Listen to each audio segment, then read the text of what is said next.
ఒక బాధ్యతను చేపట్టడం అనేది అనిర్వచనీయమైన సందర్భం. నేను మొదటిసారి ఇండిపెండెంట్ జడ్పీటీసీగా గెలిచినప్పుడు ఈనాడు ముఖ్యమంత్రి పదవి చేపట్టిన దానికంటే కూడా ఎక్కువ ఆనందం కలిగింది. ఎందుకు అంటే ప్రజా జీవితంలో ప్రజలకు సేవ అందించాలనుకొని చాలామంది కలలు కంటుంటారు, కానీ కొద్దిమందికి అవకాశం వస్తుంది. కొంతమంది జీవితకాలం అవకాశాలు రాకుండా కూడా ప్రజా జీవితంలోనే సర్వం కోల్పోయిన వాళ్ళు ఉంటారు. మొదటిసారి మనకి ఏ అవకాశం వస్తుందో అది చిన్నదా పెద్దదా అనే కంటే మనకు వచ్చిన అవకాశం మనకు జీవితకాలం గుర్తుండిపోయే అవకాశం. ఈరోజు మీ అందరికి కూడా మొట్టమొదటిసారి మీ జీవితంలో ఈ ప్రభుత్వంలో భాగస్వాములు అయ్యే అవకాశం వచ్చింది. ఈరోజు మీకు అందరికీ ఒక మరపురాని తీపి జ్ఞాపకంగా ఉంటుందని నేను భావిస్తున్నా.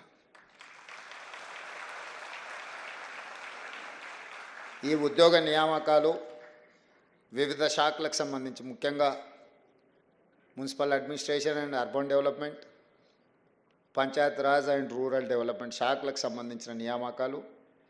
ఈ నియామకాలలో అత్యధిక 500 పైగా నియామకాలు కారుణ్య నియామకాలు. మీ తల్లిదండ్రులు, మీ కుటుంబ సభ్యులు బ్రతికున్నంత వరకు ఈ ప్రజలకు సేవలు అందించి ప్రభుత్వ ఉద్యోగంలోనే వాళ్ళ అకాల మరణం చెందడం వల్ల వారి వారసత్వంగా వారు అందించిన సేవలకు గుర్తింపుగా ఈ కారుణ్య నియామకాలు చేపట్టడం జరుగుతుంది. అందులో భాగంగానే జూనియర్ అసిస్టెంట్స్, అదేవిధంగా town planning officers, assistant engineers, junior technical officers, junior technical పంచాయతీరాజ్కి సంబంధించిన ఆఫీసర్స్, సేమ్ పంచాయతీరాజ్లో assistant engineers, assistant technical officers. అంటే ఒకవైపు మున్సిపల్ శాఖ, రెండవ వైపు పంచాయతీరాజ్ శాఖ. ఈ రెండు శాఖలకు సంబంధించి 922 మందికి ఈరోజు నియామకాలను అందిస్తున్నాము. ఈ నియామకాలు మీ హక్కు. మీ తల్లిదండ్రులు మీకోసం చాలా వరకు ఇందులో కారుణ్య నియామకాలు మీ కుటుంబ సభ్యుల నుంచి వారసత్వంగా మీకు చెందవలసిన ప్రభుత్వ ఉద్యోగం. కానీ గత ప్రభుత్వం దాదాపుగా 2015 నుంచి నాకు తెలిసినంత వరకు పంచాయతీరాజ్ శాఖలో కారుణ్య నియామకాలు చేపట్టకపోవడం, ప్రభుత్వం ఒక విధానపరమైన నిర్ణయం తీసుకోకపోవడం వల్ల దాదాపుగా మీ జీవితంలో అత్యంత విలువైన సమయం 10 సంవత్సరాల కాలగర్భంలో కలిసిపోయింది. 4 గంటలకు రావాల్సిన మేము 5 గంటలకు వస్తేనే అయ్యో మనం 1 గంట ఆలస్యమైందని మేము మా ప్రభుత్వ ఉద్యోగులు అనుకుంటున్న సందర్భంలో గత పాలకులు 10 సంవత్సరాలు ఈ అంశాన్ని పట్టించుకోలేదంటే ఎంత నిర్లక్ష్యంగా వ్యవహరించారో మీరు ఒక్కసారి ఆలోచన చేయండి. అందుకే ఈరోజు అలాంటి నిర్లక్ష్యము, అవలక్షణాలు ఈ ప్రభుత్వానికి ఉండకూడదు, మా దర్దాపుల్లోకి రాకూడదు అని నిత్యం నా సహచార మంత్రివర్గ సభ్యులకు, శాసనసభ్యులను సమన్వయపరుచుకుంటూనే ప్రభుత్వ అధికారుల చేత అవసరమైన నిర్ణయాలు తీసుకుంటూ ఈరోజు ముందుకు వెళ్తున్నాం. ఈ నియామకాలు అనేటివి క్రమం తప్పకుండా ప్రభుత్వం చేపట్టవలసిన బాధ్యత. క్యాలెండర్ డేట్ ప్రకారం ప్రభుత్వ ఉద్యోగాలు ఇవ్వాలని, నిరుద్యోగులకు ముఖ్యంగా 20 నుంచి 25 లక్షల మంది నిరుద్యోగ యువకులు పట్టభద్రులు కోచింగ్ సెంటర్ల చుట్టూతో తిరుగుతున్నారు. అదే దిల్సుఖ్ నగర్ కావచ్చు, అశోక్ నగర్ కావచ్చు, అమీర్పేట్ చౌరస్తా కావచ్చు, ఇతర ప్రాంతాలలో జూన్ 2, 2014 నాడు తెలంగాణ రాష్ట్రం ఏర్పడ్డ తర్వాత కొలువుల కోసమే కొట్లాడి తెచ్చుకున్న తెలంగాణలో ఆ ప్రభుత్వం ఖాళీలను అన్నిటినీ భర్తీ చేసి ఒక విశ్వాసాన్ని కల్పించడమే కాకుండా మీ ఆత్మస్థైర్యాన్ని పెంచడానికి పనిచేస్తుందని మీరందరూ ఆశించారు. మనందరం కూడా, మీరందరూ లక్షలాది మంది తెలంగాణ విద్యార్థులు ఆ రోజు తెలంగాణ ఉద్యమంలో ముందు బాగానే నిలబడ్డారు. నాకు బాగా గుర్తుంది, 2011 గ్రూప్ 1 నోటిఫికేషన్ పరీక్షలు ఉద్యమం సందర్భంలో ఉమ్మడి రాష్ట్రంలో నిర్వహిస్తే వేలాది మంది విద్యార్థులు పరీక్షలు హాజరవ్వకుండా తమ హాల్ టికెట్లను చించేసి గ్రూప్ 1 ఉద్యోగాలు మేము హాజరవ్వము, మా తెలంగాణ రాష్ట్రం వచ్చిన తర్వాత మేమే పరీక్షలు పెట్టుకుంటాం, మా నియామకాలు మేము చేపట్టుకుంటాం, ఉమ్మడి రాష్ట్రంలో ఎలాంటి నియామకాలు మీరు చేపట్టకపోయినా సరే మేము ఆగుతాం.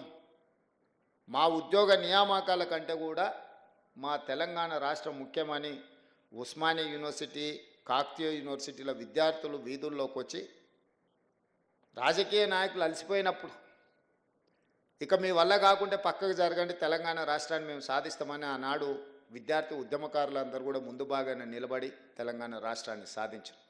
అందులో భాగంగానే శ్రీకాంతాచారి కావచ్చు, కానిస్టేబుల్ కిష్టయ్య కావచ్చు, యాదయ్య కావచ్చు, ఈశాన్ రెడ్డి, వేణుగోపాల్ రెడ్డి లాంటి వాళ్ళు ఎంతోమంది పిల్లలు తమ జీవితాలను సర్వం త్యాగం చేశారు. వాళ్ళు త్యాగం చేసినప్పుడు వాళ్ళకి తెలుసు వాళ్ళు చనిపోవడం ద్వారా వాళ్ళ కుటుంబాలకు తీరని నష్టము, కష్టము వస్తుందే. కానీ లక్షలాది మంది తెలంగాణ విద్యార్థుల జీవితాలలో వెలుగులు వస్తాయి. తెలంగాణ ప్రాంతం బాగుపడుతుంది, స్వయం పరిపాలన వస్తుంది. ఈ స్వయం పరిపాలనైనా మా జీవితాలలో మార్పు తీసుకొస్తుంది అని చెప్పి వారు ఆనాడు నిర్దిష్టంగా ప్రాణత్యాగాలు చేసి తెలంగాణ రాష్ట్రాన్ని సాధించారు. కానీ వాళ్ళ లక్ష్యం నెరవేరలేదు. తెలంగాణ రాష్ట్రం అయితే వచ్చింది, కానీ వచ్చిన రాష్ట్రంలో ఏ ఆకాంక్షల కోసం ఆ పిల్లలు ప్రాణాలు ఇచ్చిండ్రో ఆ ఆకాంక్షలు నెరవేరలేదు. గత 10 సంవత్సరాల నుంచి 20 నుంచి 25 లక్షల మంది విద్యార్థులు ఊరిలో తల్లిదండ్రులకు 22-23 ఏళ్ళ వయసు ఉన్నప్పుడు పోటీ పరీక్షలు రాసి ప్రభుత్వ ఉద్యోగాన్ని సాధించుకొని మళ్ళీ ఇంటికి వస్తామని తల్లిదండ్రులకు చెప్పి బయలుదేరి, ముఖ్యంగా ప్రభుత్వ ఉద్యోగాల కోసం ప్రయత్నం చేస్తున్న వాళ్ళు దళితులు, గిరిజనులు, ఆదివాసీలు, బలహీన వర్గాలు, పేదలు. ఆగర్భ శ్రీమంతుడు ఎవరు అసిస్టెంట్ జూనియర్ అసిస్టెంట్ ఉద్యోగం కోసమో, అసిస్టెంట్ ఇంజనీర్ కోసమో, లేకపోతే జూనియర్ టెక్నికల్ ఆఫీసర్ కోసమో కోటీశ్వర్లు ఎవరు ప్రయత్నం చేయరు. 99% పేదవాళ్ళు, చదువుకున్న వాళ్ళు ఈ రాష్ట్ర నిర్మాణంలో భాగస్వాములు అవ్వడమే కాకుండా తమని కనిపెంచిన తల్లిదండ్రులు ఈ రకంగా కాస్త జీవితంలో సంతోషాన్ని, కనీసం వాళ్ళు పడ్డ శ్రమను మర్చిపోతారని చెప్పి పేదవాళ్ళే ఈనాడు హైదరాబాద్కు వచ్చారు గ్రామీణ ప్రాంతాల నుంచి. వచ్చేటప్పుడు తొవ్వ ఖర్చులకో, లేకపోతే ఎక్కడో ఒక దగ్గర తెలిసిన వాళ్ళ దగ్గర ఉండడం కోసమో, లేకపోతే యూనివర్సిటీలలో అడ్మిషన్లు తీసుకొని ఉన్నత చదువులు చదువుతూనే పోటీ పరీక్షలకు సిద్ధమైంది. ఒక 6 నెలల్లో, సంవత్సరంలోనో కోచింగ్ సెంటర్లలో కోచింగ్ తీసుకొని పోటీ పరీక్షలు రాసి ప్రభుత్వ ఉద్యోగ ఫలితాలు వస్తే ఉద్యోగం వస్తే సరే, ఉద్యోగం రాకపోతే ప్రత్యామ్నాయం గురించి ఏం చేయాలని ఒక ఆలోచనతోనే వచ్చారు. సంవత్సరం లోపల తేలాల్చిన విద్యార్థుల భవిష్యత్తు గందరగోళంగా మారి శాశ్వత నిరుద్యోగులుగా హైదరాబాదు నగర వీధుల్లో తిరుగుతుంటే 10 సంవత్సరాలైనా ఆనాటి ప్రభుత్వం పరీక్షలు నిర్వహించలేదు. దీన్ని బాధ్యతారహితం అనాలనా, లేకపోతే నిర్లక్ష్యం అనాలనా, లేకపోతే వైఫల్యం అనాలనా నాకు తెలియదు. మీరు ఆలోచన చేసుకోండి. మీరు అందరు చదువుకున్న వాళ్ళే. ఈరోజు డిసెంబర్ 7, 2023 నాడు నేను బాధ్యత చేపట్టిన తర్వాత ప్రతి డిపార్ట్మెంట్లో గత 10 సంవత్సరాలుగా ఇచ్చిన నోటిఫికేషన్లన్నీ, నిర్వహించిన పరీక్షలన్నీ, ఫలితాలు విడుదల కాకుండా కోర్టు న్యాయస్థానాలలో చిక్కుముళ్ళన్నీ, ఒకవేళ పరీక్షలు నిర్వహించిన ప్రశ్నపత్రాలు జిరాక్స్ సెంటర్లలో అమ్ముడువైన పరీక్షలన్నీ, ఈ కోచింగ్ సెంటర్ల చుట్టూ ఇన్ని లక్షలాది మంది తిరుగుతుంటే ఇది మొట్టమొదటి ప్రధాన సమస్యగా మా ప్రభుత్వం భావించి 10 సంవత్సరాలు నోటిఫికేషన్లు లేకపోతే పరీక్షలు నిర్వహించకపోవడం, న్యాయస్థానాలలో చిక్కుముళ్ళుగా ఉన్న వాటిని అన్నిటిని ఒక్కొక్కటిగా పరిష్కరించుకుంటూ 57,924 ఉద్యోగ నియామక పత్రాలు ఎల్బీ స్టేడియంలోనో లేకపోతే రవీంద్ర భారతిలోనో ఏ పిల్లలకైతే ఉద్యోగాలు వచ్చినాయో వాళ్ళ తల్లిదండ్రులతో సహా అందరిని పిలిచి నేనే స్వయంగా ఒక సంబరాన్ని వాళ్ళు ఆస్వాదించే విధంగా వాళ్ళ జీవితంలో ఒక మరుపురాని గొప్ప అనుభూతిగా నిలబడాలి, వాళ్ళందరినీ నేను చూడాలి, వాళ్ళందరి కళ్ళల్లో సంతోషం, ఆనందం చూస్తే మేము నిజంగా మా లక్ష్యాన్ని చేరుకున్నట్టే అని చెప్పి ఏ నియామకం కూడా యథాలాపంగా మీ ఇంటికి కాల్ లెటర్ పంపలే. మిమ్మల్ని అందరిని కూడా పిలిచి మీ కుటుంబ సభ్యుల మధ్యలో మిమ్మల్ని మా కుటుంబ సభ్యులుగా భావించి అది ఎల్బీ స్టేడియంలోనో లేకపోతే నక్లెస్ రోడ్డు మీద ఉన్న అంబేద్కర్ సాక్షిగాను లేకపోతే రవీంద్ర భారతిలో మీ మధ్యలోనే మీకు నియామక పత్రాలు ఇచ్చినాం. ఇవాళ వాళ్ళు మాట్లాడుతున్నారు, ఇవన్నీ మేము నోటిఫికేషన్లు ఇచ్చినాం, నీ నియామకాలు కానే కావాలి.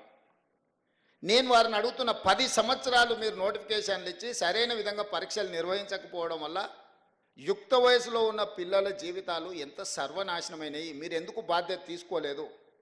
10 నెలల్లో మేము చేసిన పనుల్ని 10 సంవత్సరాలలో మీరు ఎందుకు చేయలేకపోయినారని నేను అడుగుతున్నా. అన్ని నోటిఫికేషన్లు నేను ఇచ్చినా అని చెప్తలేను.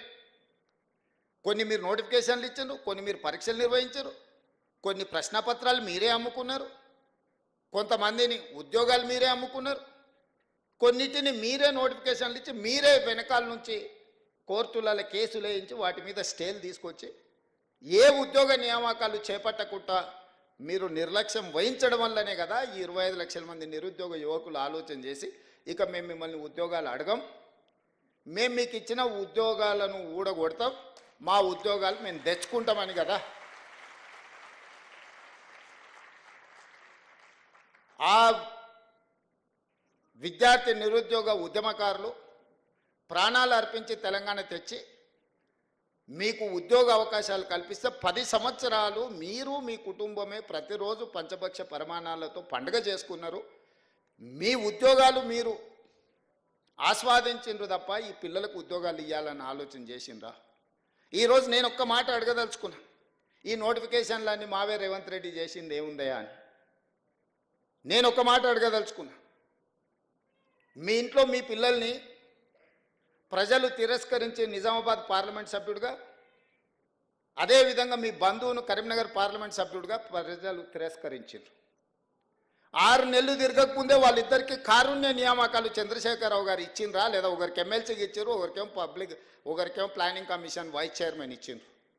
మీ ఇంట్లో మీ బిడ్డనో మీ బంధువో ఉద్యోగం కోల్పోతే మీకు దుఃఖం వచ్చి బాధ అయ్యి 6 నెలలు కూడా వాళ్ళని ఖాళీగా ఉంచకుండా తక్షణమే కారుణ్య నియామకాల కింద ఒకరిని ఎమ్మెల్సీగా, ఒకరిని ప్లానింగ్ కమిషన్ వైస్ చైర్మన్గా నియమించి ఉద్యోగాలు మీ ఇంట్లోకి ఇచ్చుకోగలిగినారు. కానీ సంవత్సరాల కొద్దీ 20 ఏళ్ళు 30 ఏళ్ళు ఈ ప్రభుత్వంలోనే సేవలు అందించి ప్రభుత్వ ఉద్యోగంలోనే మరణించిన వాళ్ళ పిల్లలకు 10 సంవత్సరాలైన కారుణ్య నియామకాలు మీరు చేపట్టలేదంటే అసలు కారుణ్యం అనే పదానికి అర్థం తెలుసా అని నేను అడుగుతున్నా. మీ కుటుంబం పట్ల, మీ కుటుంబ సభ్యుల పట్ల చూపించిన కారుణ్యము ఈ పేదోళ్ళ పిల్లల పట్ల ఎందుకు చూపించలేదా అనేదే నా ప్రశ్న.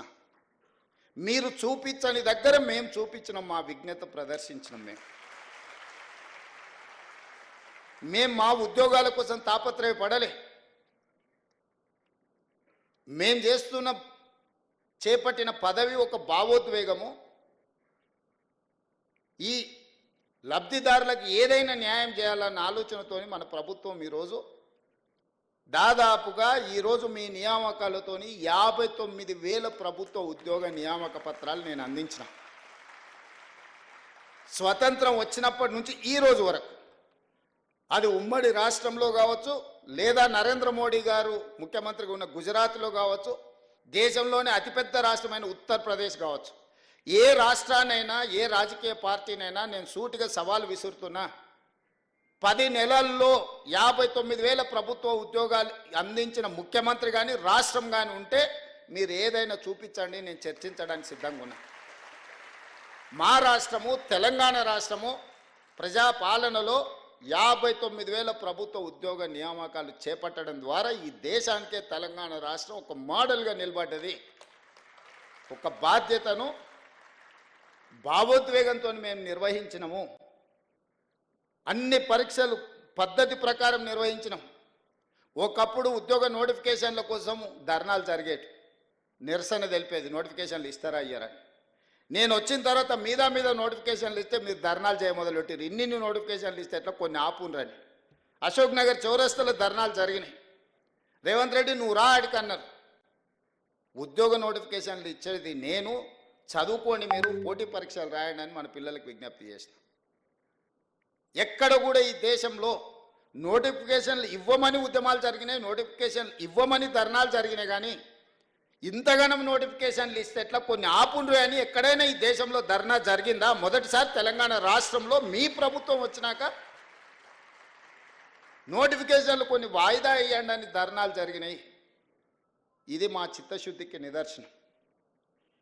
ఎందుకంటే ఏండ్ల తరబడి వాయిదాలు పడుతూ వస్తున్న నోటిఫికేషన్లు ఇవ్వడం ద్వారా ఆ పిల్లలకు ఉద్యోగం రావడమో రాకపోవడమో అర్థమైతే ఇంకొక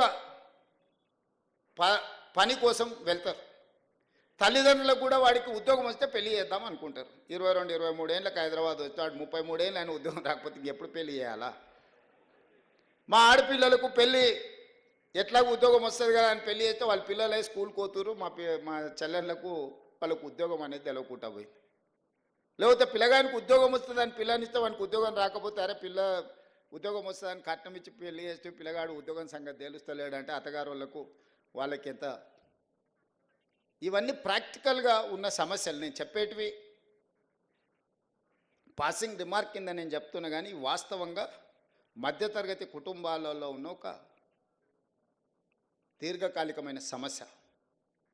కోచింగ్ సెంటర్లకు ఫీజులు కట్టాలి, పిల్లలు హైదరాబాద్లో చదువుకోవడానికి డబ్బులు ఇవ్వాలి, వాళ్ళు ఇక్కడెక్కడ ఉద్యోగం పోయేటట్టు ఉండదు, ఊర్లలో తల్లిదండ్రులకు వీళ్ళకి పంపించగలిగినంత ఆర్థిక స్తోమత ఉండదు, వాళ్ళు ఉపాధి హామీ కూలీకి పోయో లేకపోతే ఊర్లలో కూలీ నాలి పనిచేసి ఆ పైసలు ఎన్ని సంవత్సరాలు పంపించాలి, వాళ్ళ కోసం ఎన్ని సంవత్సరాలు ఎదురు చూడాలా? అందుకే నేను నిర్ణయించుకున్నా, ఏ ఖాళీలైనా పెండింగ్ పెట్టకండి. అందుకే గ్రూప్ 1 ఎన్ని రకాల కేసులు వేసినా సుప్రీంకోర్టు వరకు కొట్లాడి అన్ని కేసులను, తప్పుడు కేసులను అన్నిటిని కూడా బంగాళాఖాతం లేపించి ఇవాళ గ్రూప్ 1 ఫలితాలు ఇచ్చిన. ఉమ్మడి రాష్ట్రంలోనే స్వతంత్రం వచ్చినప్పటి నుంచి 563 గ్రూప్ 1 పోస్టులు ఎన్నడి వలే ఇవాళ మన ప్రభుత్వం 30 రోజుల్లో 563 మంది గ్రూప్ 1 పోస్టులను మనం నియమించుకోబోతున్నాం. గ్రూప్ 2, గ్రూప్ 3 కూడా మనం ఫలితాలు ఇచ్చినాం, సర్టిఫికెట్స్ వెరిఫికేషన్ ఇవన్నీ జరుగుతున్నాయి. విత్-ఇన్ డేస్లో 2000 గ్రూప్ 1, గ్రూప్ 2, గ్రూప్ 3 కలిపితే దాదాపుగా 2000 పైచీలకు ఉద్యోగాలు నియామక పత్రాలు తెలంగాణ రాష్ట్రంలో ఇంకో 30-40 రోజుల్లో మనము నియమించుకోబోతున్నాం.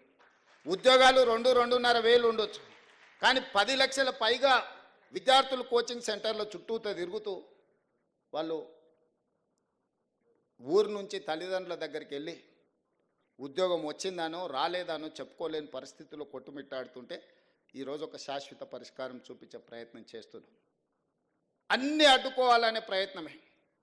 మేం చెయ్యలేదు కాబట్టి రేవంత్ రెడ్డిని చెయ్యనీయకూడదు, మేము రోడ్లు వేయలేదు ఈయన రోడ్లు వేయకూడదు, మేము ఉద్యోగాలు ఇవ్వలేదు ఈయనను ఉద్యోగాలు ఇవ్వనీయకూడదు, మేము సాగునీటి ప్రాజెక్టులు పూర్తి చేయలేదు కాబట్టి ఈయనను చేయనీయకూడదు, మేము పరిశ్రమలు తేలేదు ఈయన తెస్తే ఏదో ఒకటి కాళ్ళల్లో కట్టడం పెట్టాలి.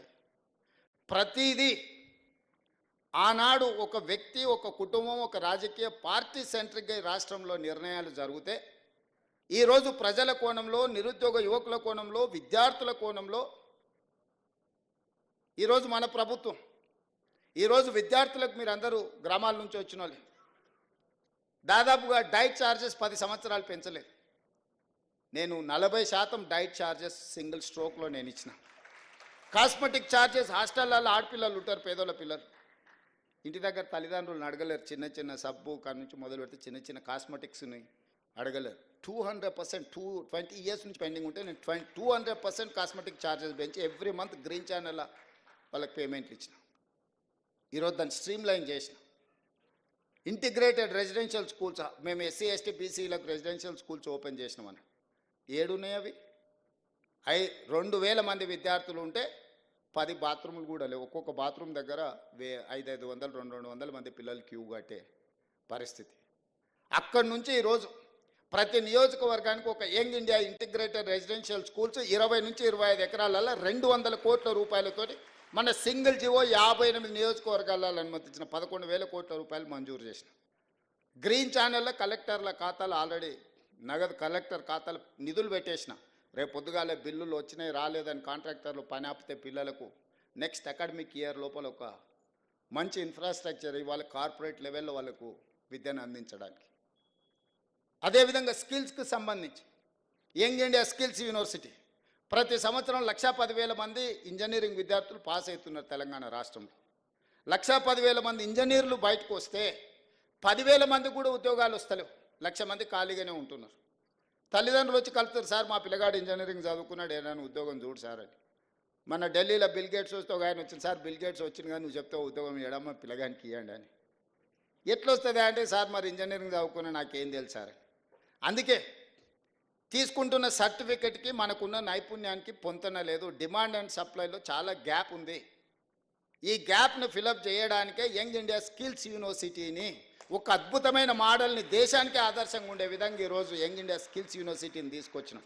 మన పిల్లలకు సాంకేతిక నైపుణ్యాన్ని పెంపొందించడం ద్వారా ఉద్యోగమే కాదు, స్వయం ఉపాధి కూడా వాళ్ళు కల్పించుకోవడానికి అవకాశం ఉంటుంది. వాళ్ళకు అవకాశాలు కల్పించాను యంగ్ ఇండియా స్పోర్ట్స్ యూనివర్సిటీని తీసుకొచ్చినాం. ఇవన్నీ మీరు చేసిన ఉంటే యంగ్ ఇండియా స్కిల్స్ యూనివర్సిటీ కానీ, యంగ్ ఇండియా స్పోర్ట్స్ యూనివర్సిటీని కానీ, లేకపోతే young India integrated residential schools for SC, ST, BC and minority పిల్లలకు మీరు నిర్మించి ఉంటే ఇవన్నీ కూడా నాకు అవకాశమే రాకపోవు కదా. ఈ 59,000 ఉద్యోగ నియామక పత్రాలు మీరు అధికారంలో ఉన్న 10 సంవత్సరాలలో ఈ పిల్లలకు ఉద్యోగాలు ఇచ్చి ఉంటే ఈరోజు ఈ నియామక పత్రాలు నేను ఇవ్వాల్సిన పరిస్థితే రాకపోతుండే కదా. మీ కుటుంబంలో నియమించుకున్న కారుణ్య నియామకాలు అదే కారుణ్యము ఈ పిల్లల మీద చూపించుంటే 500 కుటుంబాలకి ఇవాళ రవీంద్ర భారతిలో నేను కారుణ్య నియామకాలు ఇవ్వాల్సిన అవకాశమే ఉండకపోతుండే కదా. 10 ఏళ్ళు మీరు ఏవేవైతే చెయ్యలేదో, 10 ఏళ్ళు ఏ అంశంలో మీ బాధ్యత మర్చిపోయినరో, 10 ఏళ్ళు ఏ బాధ్యత పట్ల మీరు నిర్లక్ష్యంగా వ్యవహరించినరో వాటన్నిటినీ సవరించుకుంటూ పరిష్కరించుకుంటూ ఒక్కొక్క అడుగు నేను ముందుకేస్తున్నా. ఇంతకుముందు బిల్డ్ నౌ, ఇప్పుడు టౌన్ ప్లానింగ్ వాళ్ళు మీరు ఉన్నారు, ఏ పర్మిషన్ కూడా ఏ రికార్డు లేదు. సామాన్యులకు మాత్రం 100 చిక్కు ప్రశ్నలు, ఉన్నోడు వస్తే మాత్రం మాన్యువల్గా అప్లికేషన్. భూమి ప్రభుత్వం ఉందా తెలియదు, భూమి ప్రైవేట్దా తెలియదు, భూమి చెరువులు ఉందా తెలియదు, భూమి నాలాలు ఉందా తెలియదు, భూమి యజమాని ఇంకోరా తెలియదు. కాగితాలు ఆయన గారికి ఇస్తారు, ఆయన చూస్తాడు, ఈయన అనుమతిస్తాడు, వాడు కడతాడు. కట్టినాక ఎవడో నా భూమి ఆయన వస్తే కొనుక్కున్నాడు, చూసేటోడు, ఇచ్చినోడు అందరు ఇరుక్కుంటారు. కమిషన్లు తీసుకున్నాడు, హ్యాపీగా ఉన్నాడు. అందుకే నేను చెప్పిన అధికారులకు నథింగ్ డూయింగ్, ఆఫ్లైన్ పర్మిషన్స్ ఇయ్యను. మా బిల్డర్ చాలామంది నా మీద అలిగినరు, అరే మాకు ముందు చాలా లగ్జరీ ఉండే, మాకు చాలా కంఫర్ట్ ఉండే, ఒక ఆయనకు తీసుకొని పోయి కాగితాలు మిగతా అప్పచెప్తే నిమిషాలలో మాకు అనుమతి వచ్చేది, నువ్వు వచ్చినాక అన్ని చిక్కుముళ్ళు వేస్తున్నావు అని. ఒక రిఫార్మ్ తీసుకొచ్చేటప్పుడు డెఫినెట్గా కొంత అప్పటి వరకు లగ్జరీ అనుభవించిన వానికి కొంత బాధ ఉంటుంది.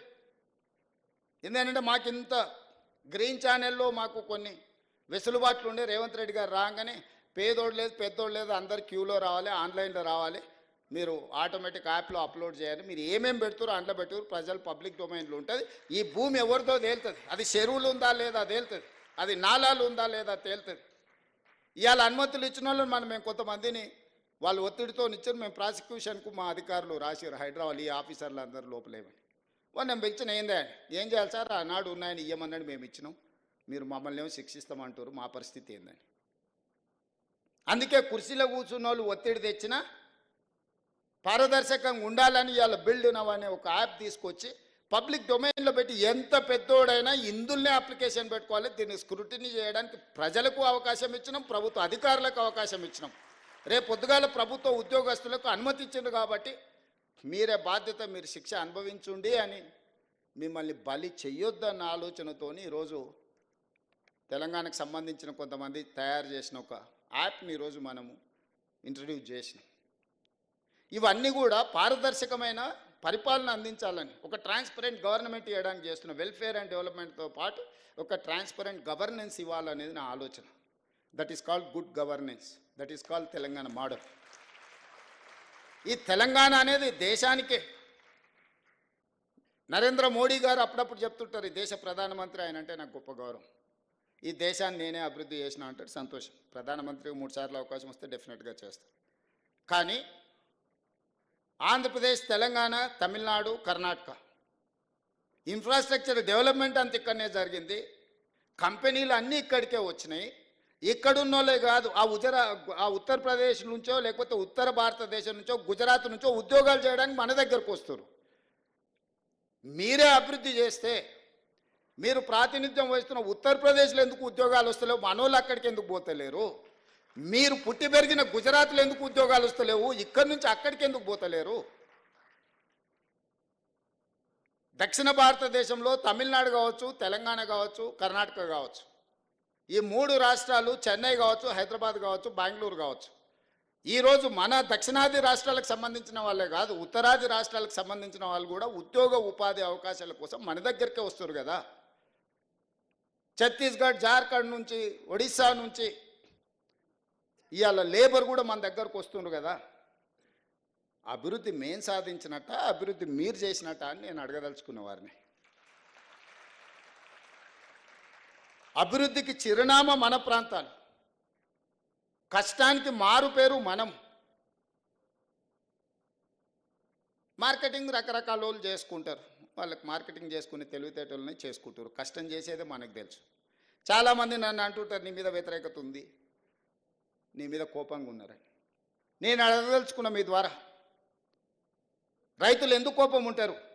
25,35,000 మంది రైతులకు 20,617 కోట్ల రూపాయల రుణమాఫీ 10 నెలల్లో చేసినందుకు నా మీద రైతులు కోపంగా ఉంటారా?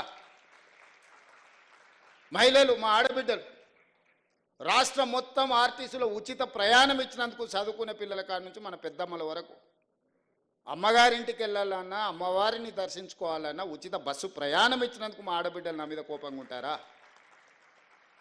లేకపోతే 1000 ఆర్టీసీ బస్సులను యజమానులను చేసి, కోటీశ్వరులను చేసి, కార్పొరేట్ కంపెనీలు చేసే వ్యాపారం మా స్వయం సహాయక సంఘాలకు అందించినందుకు ఆడబిడ్డలు నా మీద కోపంగా ఉంటారా? లేకపోతే 1000 మెగావాట్ల సోలార్ విద్యుత్ ఉత్పత్తి సామర్థ్యం, సోలార్ పవర్ ప్రాజెక్ట్స్ అంటే అదాని, అంబానీలు, టాటాలు, బిర్లాలని ఒకప్పుడు అనుకునేది.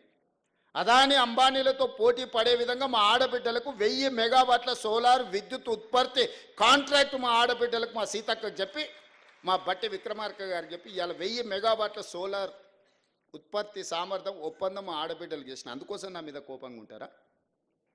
50 లక్షల కుటుంబాలకి ఈరోజు 200 యూనిట్లు ఉచిత కరెంట్ ఇస్తున్న పేదవాడి ఇంట్లో వెలుగులు ఈరోజు ఈ ప్రభుత్వం ఇస్తుంది. అందుకోసం ఈ 50 లక్షల కుటుంబాలు నా మీద కోపంగా ఉంటారా? 43 లక్షల మంది ఆడబిడ్డలకు 500 రూపాయలకు సిలిండర్ ఇస్తున్నాం, అందుకోసం నా మీద కోపంగా ఉంటారా? విద్యార్థులకు, లక్షలాది మంది విద్యార్థులకు 40% డైట్ ఛార్జెస్, 200% కాస్మెటిక్ ఛార్జెస్ పెంచినందుకు ఆ చిన్నారులు నా మీద కోపంగా ఉంటారా? అంతెందుకు 57,000 ఉద్యోగ నియామక పత్రాలు అందించినందుకు వాళ్ళు ఉంటారా కోపంగా? ఉద్యోగాలు వచ్చిన వాళ్ళు ఎందుకు ఈరోజు 922 కుటుంబాలు వచ్చినాయి? మీకు అందరికీ నేను ఉద్యోగ నియామక పత్రాలు రవీంద్ర భారతిలో పిలిచి మీకు అప్పచెప్పినందుకు మీకు నా మీద కోపం ఉందా? ఇన్నేళ్ళ మీ కళ సాకారమైనందుకు నా పట్ల అభిమానం ఉంటుందా? నా మీద కోపం ఉంటుందా? సోషల్ మీడియాలో ఎవడో పెట్టిందా అని మీరు ఎవ్వరు ఏమనకపోవడం వల్ల అదే నిజం అనే అబద్ధం, నిజం గడప దాటే లోపల అబద్ధం మొత్తం ప్రపంచాన్ని చుట్టేసి వస్తుంది. ఏంటంటే వాళ్ళు అడ్డగోలుగా సంపాదించారు, ఎంతైనా పెట్టుబడి పెడతారు. సోషల్ మీడియా అంటేనే, వాట్సాప్ యూనివర్సిటీ అంటేనే పెట్టుబడులతో జరిగే నల్లధనాన్ని అందులో పెట్టుబడిగా పెట్టి ఇంధనంగా మార్చి ఈ ప్రభుత్వం మీద బురద జల్లాలనే ప్రయత్నం చేస్తుండ్రు. ఎక్కడ మేము వైఫల్యం చెందినము? రేవంత్ రెడ్డికి పట్టు రాలేదు అని అంటారు. పట్టు రావడం అంటే ఓ రాజయ్యను దళితుని తీసేయడం, ఓ ఈటల రాజేందర్, ఓ బలైన వర్గాల వ్యక్తిని మంత్రివర్గం నుంచి తీసేస్తే పట్టు వచ్చినట్ట? తీయడానికి కారణం చెప్తే పట్టు వచ్చినట్టు. తీయడానికి సహేతుకమైన కారణం ఉంటే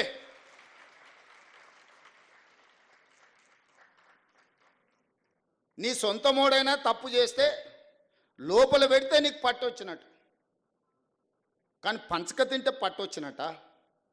పరిపాలన భవనమైన సచివాలయానికి రానోనికి 10 ఏళ్ళు రానోనికి పట్టు వచ్చిందంట పరిపాలన మీద.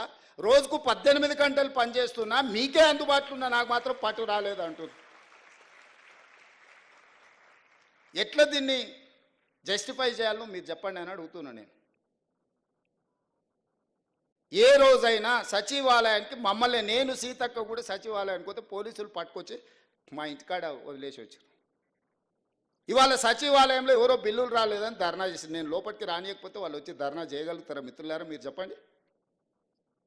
సామాన్యుడు కూడా సచివాలయానికి వచ్చి తన బాధను చెప్పుకోవడానికి, అవసరమైతే నిరసన తెలపడానికి ఈ ప్రభుత్వం అవకాశం ఇచ్చినందుకు కదా మీరు వచ్చి నిరసన తెలిపింది.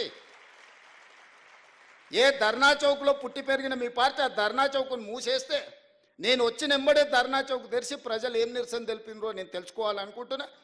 ఆ ధర్నా చౌక్లో నిరసన వాళ్ళ యొక్క సమస్య, ఆ సమస్యను పరిష్కరించడం మా బాధ్యత. ధర్నా చౌక్ ఓపెన్ చేసినందుకు నా మీద కోపం ఉందా? నాకు పట్టు రాలేదా అని నేను అడుగుతున్నా. నేను ధర్నాలు చేయనిచ్చినందుకే కదా మీరు పట్టు రాలేదంటుండ్రు. అదే పోలీస్ సిబ్బంది ఒక 11 మంది మాత్రమే మారినాం.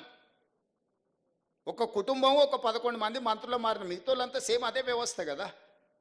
కేసీఆర్, కేటీఆర్, హరీష్ రావు, దయాకర్ రావు ఇట్లాంటి మంత్రులు మారినరు. రేవంత్ రెడ్డి, సీతక్క, లేకపోతే బట్టి విక్రమార్క గారు, శ్రీధర్ బాబు గారు, మా 11 మందిమే కదా మారింది తెలంగాణ రాష్ట్రంలో.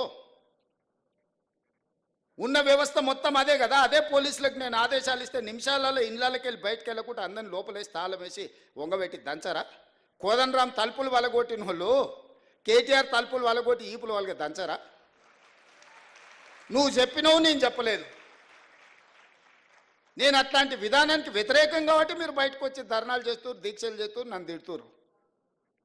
ఆనాడు నువ్వు ఆదేశాలు ఇస్తే కోదండరాం గారు తలుపులు బద్దలు కొట్టిన పోలీసులు నీ ఈపులు పక్కన వలగొట్టారా మేము చెప్తే?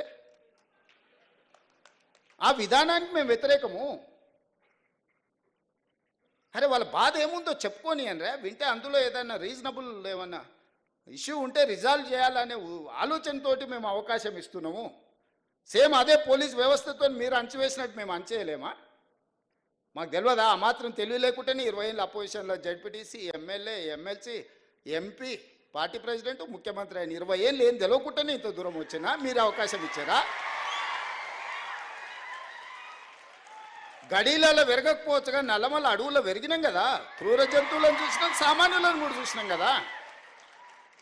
గడీలలో దొరల్లాక మేము పెరగకపోవచ్చు, కానీ నల్లమల్ల అడవుల్లో చెంచులను చూసుకుంటేనే, పేదోళ్ళని చూసుకుంటేనే పెరిగినాం కదా. మాకు మనుషులు ఎట్లుంటారు, మానవ మృగాలు ఎట్లుంటాయో మాకు తెలియదా? తెలియకుండానే ఇంత దూరం వచ్చిందా నేను? మాకు మానవత్వం ఉంది, మీకు మానవత్వం లేదు. మా మానవత్వాన్ని మేము ప్రదర్శిస్తున్నాం, మేము విజ్ఞతను ప్రదర్శిస్తున్నాం. రాజు అనేవాడు విజ్ఞతతో వ్యవహరించాలి అని.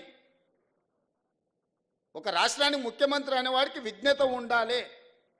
ఆ విజ్ఞతను నేను ప్రదర్శిస్తున్నా. మీరు ఆ విజ్ఞత లేకుండా వ్యవహరించారు కాబట్టి ఈరోజు బయటకు రాలేని పరిస్థితుల్లో మీరు ఫామ్ హౌస్లో పడుకోవాల్సిన పరిస్థితి వచ్చింది.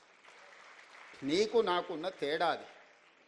సచివాలయమే లేకుండా, పరిపాలన భవనానికే రాకుండా వాళ్ళకి పట్టొచ్చిందంట. ప్రతిరోజు రోజుకు 18 గంటలు పనిచేసే నాకు, మా సీతక్కకు పరిపాలన మీద పట్టు రాలేదంట. ఇది ఎట్లా విశ్లేషిస్తారో మీరు అందరూ చదువుకున్న వాళ్ళు, మిమ్మల్నే విశ్లేషించమని అడుగుతున్నా. తెలంగాణ సమాజాన్ని విశ్లేషించమని అడుగుతున్నా. ఇంద్రవల్లి అమరవీరులకు ఇండ్ల పట్టాలిచ్చి భూములు ఇచ్చినందుకు, ఇంద్రవల్లి అమరవీరుల స్తూపాన్ని ఒక పర్యాటక కేంద్రంగా చేసినందుకు మా మీద ఆదివాసీలు కోపంగా ఉన్నారా?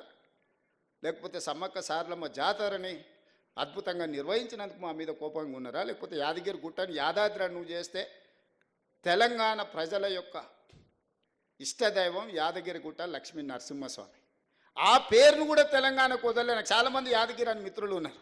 ఆయన యాదాద్రి మారవంగానే నా దగ్గరకు వచ్చి, సార్ మరి ఆ గుట్ట మీద చూసి మా తల్లిదండ్రులు యాదగిరి అని పెట్టారు, అది మారింది, ఇప్పుడు మా పరిస్థితి ఏందని. మీకేం చింతొద్దా, నేను వచ్చినాక మళ్ళీ యాదగిరి గుట్ట చేసా అని యాదగిరి గుట్ట చేసిన. వాళ్ళకి టీటీడీ ఉంటే మనకు వైటీడీ ఉంది. మనం కూడా పెద్ద సంస్థను ఏర్పాటు చేసుకున్నాం. ప్రతిసారి దర్శనాలకు వాళ్ళని అడుక్కొని మా ఎమ్మెల్యేల లెటర్లే అని మనం అడుక్కున్నాం ఎందుకు? భద్రాచలంలో రాములవారు లేరా? లక్ష్మీ నరసింహస్వామి లేడా? లేకపోతే రామప్పలో శివుడి అంశ లేదా మనకు? మనం మన వాటిని అభివృద్ధి చేసుకోలేదు కాబట్టి, ప్రభుత్వం వాటి మీద దృష్టి పెట్టలేదు కాబట్టి ఈరోజు మనం ఇతరుల వైపు చూస్తున్నాం. అద్భుతమైన శిలా సంపద ఉన్నది, అద్భుతమైన దేవాలయాలు ఉన్నది, అద్భుతమైన సంస్కృతి ఉన్నది తెలంగాణ ప్రాంతానికి. అందుకే ఈరోజు మనం ఎండోమెంట్స్ పాలసీ తీసుకొచ్చి టూరిజం ప్రమోషన్లో భాగంగా ఈరోజు వీటన్నిటిని అభివృద్ధి చేయాలని మనం ఒక పాలసీ తీసుకొచ్చినాం ఆల్రెడీ. అందుకే వైటీడీని ఈరోజు మనం పెట్టుకుని తొందరలోనే బోర్డు వేసుకుంటాం. అద్భుతంగా మనం మన దగ్గర ఉన్న పరిశ్రమలను కానీ, దేవాలయాలను కానీ, ఇక్కడ ఏమేం కావాలో అవన్నీ చేసుకుందాము. మనందరికీ సిలికాన్ వ్యాలీనే ఈరోజు మనం డ్రైవ్ చేయగలిగినాం. నిన్ననే మెక్డొనాల్డ్స్ హైదరాబాద్లో మా కార్పొరేట్ ఆఫీస్ పెట్టుకుంటాం, ఇండియాలోనే హైదరాబాద్కి వచ్చారు. బయోటెక్లో ప్రపంచంలోనే పేరెన్నికగా నామ్జైన్ అమెరికాలో ఉంటుంది. ఫస్ట్ టైం వాళ్ళ దేశాన్ని వదిలి బయటకు వచ్చారు, హైదరాబాద్కి వచ్చారు. HCL వాళ్ళు 15,000 మంది, 1,00,000 మంది ఈరోజు వాళ్ళు ఎంప్లాయీస్ తెలంగాణలో. కాగ్నిజెంట్, విప్రో, ఇన్ఫోసిస్, ప్రపంచంలోనే అత్యధికంగా ఉద్యోగులు ఉన్న వాళ్ళ వ్యాపార సంస్థల్ని హైదరాబాద్లో విస్తరించుకున్నారు. ఇవన్నీ కూడా మనం వచ్చిన తర్వాత ఒకరొకరిని వాళ్ళని కలిసి అవసరమైతే వాళ్ళ ఆఫీసులకి వెళ్ళి ఈరోజు ఇన్ఫ్లేషన్ అంటే ధర